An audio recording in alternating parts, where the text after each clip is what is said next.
English by the Nature Method, Chapter 35. The 35th Chapter, Parliament. One morning, the hotel-keeper came in to have a word with our 4 travellers. "I hope you are enjoying yourselves in London," he said. "Mr. Miller, we are having a lovely time, thank you." Wood, "Yes, we have enjoyed ourselves very much all the time we have been here, and we have seen a lot of things. Now we wish to see the King and the Queen, but how is that done?" Hotel-keeper, "That will be very difficult just now, because the King and the Queen are spending part of the summer at Balmoral Castle in Scotland, a castle situated in a very beautiful part of the country." This is a castle where the King and the Queen spend some of their time every year. Many travellers who come to England wish to see the King and the Queen. Speaking for myself, I have never seen the present King. The only time I have seen a king was when I went to see George V, who was the father of our present king, George VI. The real reason why I went was not so much to see the king himself as to see the horses which drew his carriage, and also the many uniforms. His carriage was drawn by 8 horses, and after it came a long row of men in fine uniforms. I know that people say that the English are very interested in the King and Queen and speak of nothing else, but nearly every week when I look at the pictures in foreign papers, I notice that people everywhere go to see the different kings and queens, and if a country has no king, then I see pictures of people that go to see the president.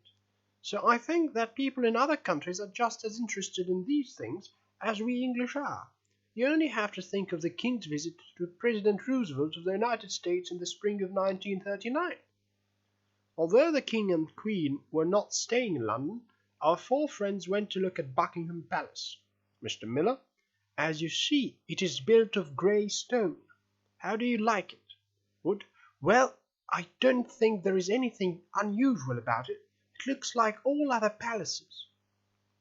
Storm, I have heard so much about Buckingham Palace that I thought that the place where the King and Queen of England lived must be a very unusual building, but I like many of our palaces at home better. From Buckingham Palace they walked through a park to the Houses of Parliament. Mr. Miller, here you see the building where Parliament, that is, the men who are chosen by the people to decide what is best for the country, comes together.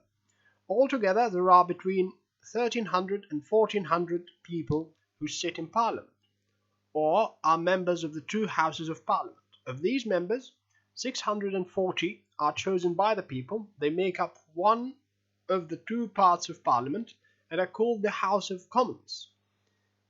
The other part, the House of Lords, has about 750 members, made up of men who are the heads of either very old or very rich families.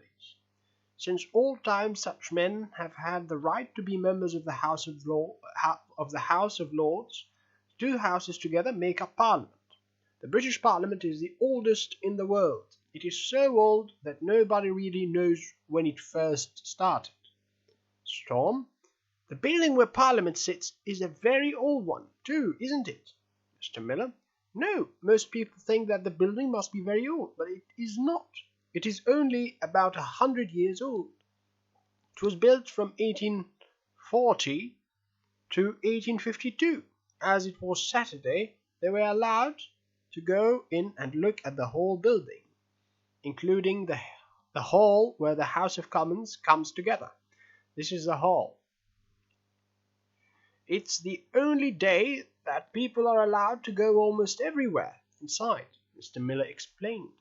On all other days, they do not allow people to go round everywhere.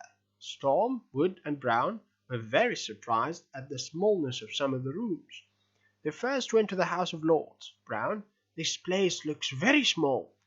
There cannot be room for 750 people here. Mr. Miller, laughing, that doesn't matter, because it would be very unusual if more than 1/3 or 1/2 of the members were present at the same time. Usually only about 100 of the members are present. So you see it does not matter much that the room is small. I must tell you, however, that after the Germans were over London between 1940 and 1945, many buildings, including the House of Commons, cannot be used. At the present time, this hall is used by the members of the House of Commons. The members of the House of Lords come together in another hall. We will now go and look at the place where the House of Commons was situated. When they got there, Mr. Miller continued to explain, you see that this room was also very small. It was impossible for all the members to find seats here at the same time, so that when anything unusual was to be discussed, and all the members wished to be present, a member had to come very early to get a seat. When they came out again, the teacher pointed with his stick to one of the towers of the Houses of Parliament, saying, if Parliament is sitting, that is, if the members are present in the building, a flag is to be seen at the top of that tower. This is the tower, and this is a flag. A little later he continued, now we will go to another building which I wish to show you today. It's the Tower, a very old castle situated in the central part of London. They went to have a look at it, and on the way Mr. Miller continued to explain. The tower was built by William the Conqueror, a Norman who became King of England, and it's nearly 900 years ago. After the time of William the Conqueror, the English kings continued to live there for many years. Then they built other castles to live in. And now the tower has not been used by any king for hundreds of years.